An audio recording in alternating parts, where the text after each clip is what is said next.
Assalamualaikum warahmatullahi wabarakatuh. Perkenalkan nama saya Elsi Ramatika Ayu, NIM 2007 31638210. Pada kesempatan kali ini saya akan menjelaskan terkait dengan tugas kelompok mata kuliah pendidikan dalam sejarah, yaitu materi pembahasan tentang dinamika pendidikan dan juga kebudayaan kontemporer di masa sekarang ini.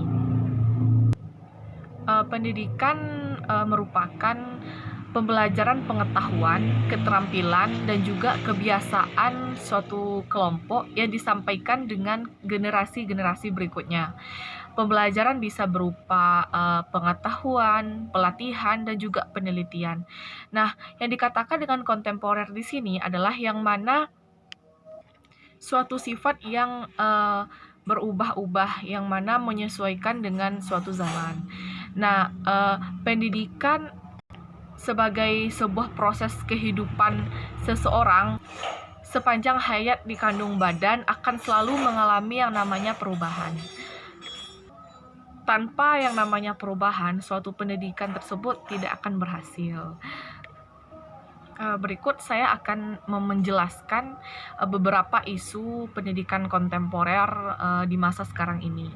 Yang pertama, kita berangkit dari suatu kebijakan dilakukan oleh Nadiem Makarim yang dinamakan dengan Merdeka Belajar.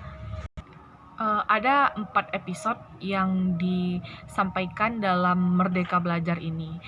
Episode yang pertama yaitu mencakup dalam sekolah menengah atas atau SMA. Yang pertama yaitu mengenai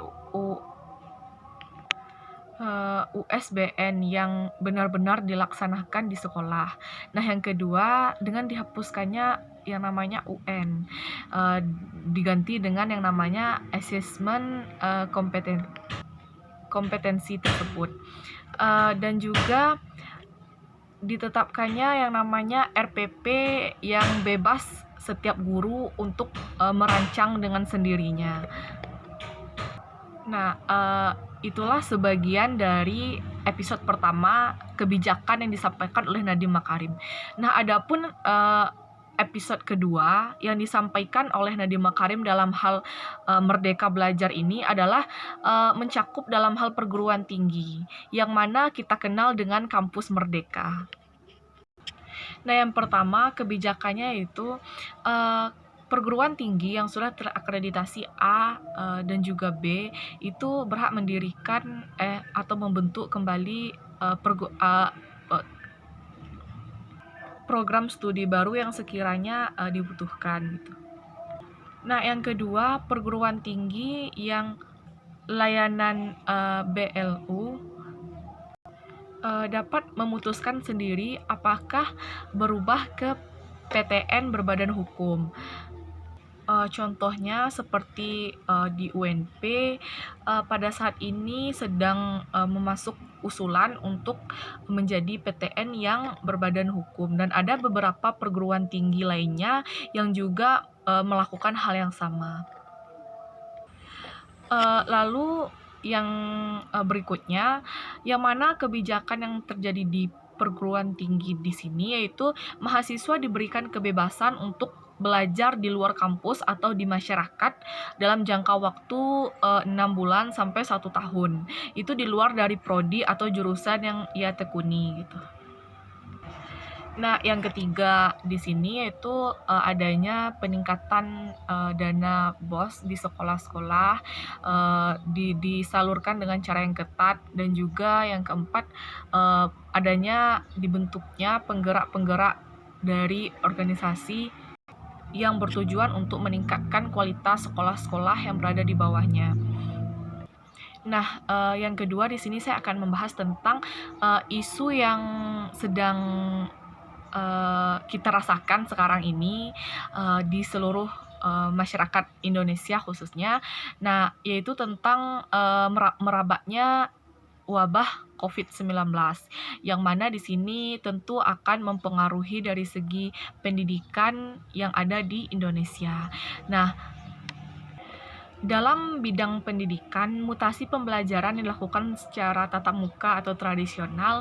Di sini berubah menjadi pembelajaran yang dilakukan dengan secara online atau modern, yang kita kenal dengan pembelajaran dilakukan dengan cara daring.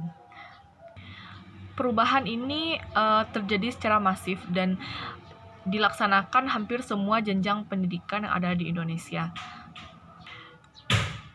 Orang-orang yang terlibat seperti guru, dosen, mahasiswa, orang tua, serta siswa, serta pengambil kebijakan ini tentu dalam hal ini terlihat sangat gagap dalam menghadapi perubahan ini. Karena kita dipaksa untuk membiasakan diri beradaptasi dengan pembelajaran menggunakan platform pembelajaran online seperti adanya Zoom, Google Meet, WhatsApp Group, Classroom, dan sebagainya, sehingga membuat kita dipaksa untuk menggunakan teknologi ini. Bagi seorang guru itu sendiri, ketika pembelajaran dirubah menjadi online, hal ini bukanlah hal yang bisa dilakukan dengan mudah, karena ada banyak perencanaan, strategi, evaluasi yang tentunya harus diatur secara ulang gitu. Nah, hal ini yang menjadi persoalan dalam pendidikan di Indonesia pada saat ini. Nah, dan juga di sini juga melibatkan orang tua tadi, yang mana orang tua siswa mereka mendadak harus menjadi guru yang mengajar di rumah, mendidik anaknya dari rumah. Nah, hal ini tentunya tidak semua orang tua mempunyai kesiapan yang matang. Nah, dan juga orang tua mahasiswa, mereka harus menyediakan uang yang cukup untuk membeli kuota dalam pembelajaran online yang dilakukan oleh mahasiswa. Nah, hal ini juga memicu hal psikis bagi siswa dan juga mahasiswa, yang mana banyak survei mengatakan dengan adanya pembelajaran secara online, siswa dan mahasiswa mengalami tingkat stres yang meningkat. Nah, hal ini terjadi karena adanya pemberian penugasan dilakukan oleh guru ataupun dosen dari setiap pembelajaran. Nah, bisa kita bayangkan sendiri ketika satu orang guru memberikan tugas kepada siswanya dalam waktu 1 minggu. Nah, berapa mata pembelajaran juga memberikan. Nah, bisa dibayangkan sebanyak apa siswa ataupun mahasiswa harus menyelesaikan tugas di setiap minggunya. Nah, berdasarkan hal itulah di sini dapat kita simpulkan bahwasanya dengan adanya pembelajaran online di masa pandemi ini ada beberapa hal yang perlu untuk kita sampaikan. Yang pertama, pemerintah tidak mempunyai kesiapan dalam menghadapi pendidikan di tengah keadaan pandemi. Hal ini bisa terlihat dari tata kelola, dari segi fasilitas, pendanaan, dan juga kesiapan sumber daya manusia tentunya untuk menghadapi pembelajaran secara online ini. Namun di samping hal itu, dalam hal ini semua kalangan masyarakat dan juga pemerintah sudah berupaya untuk beradaptasi menghadapi persoalan wabah COVID-19 ini yang tentunya merebak dalam hal pendidikan di Indonesia. Intinya diperlukannya kerjasama dari setiap kalangan masyarakat sampai ke pemerintahan, dan juga harus mencapai tujuan yang tentunya sudah direncanakan. Harapan kita semua, semoga pandemi atau keadaan COVID-19 ini bisa terhenti dan kita bisa beraktivitas seperti biasa. Kesimpulan yang disampaikan pada kesempatan ini yaitu dunia pendidikan pada hari ini dihadapkan dengan tantangan atau persoalan baru yang tentunya harus direspon dengan efektif dan juga faithful.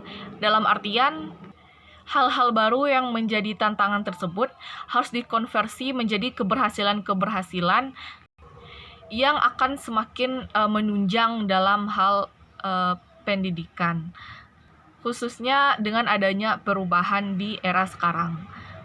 Keengganan untuk merespon hal-hal baru lambat laun akan membuat suatu pendidikan mati suri dan hanya berkutat pada gambaran kehebatan yang dipersepsikan sendiri.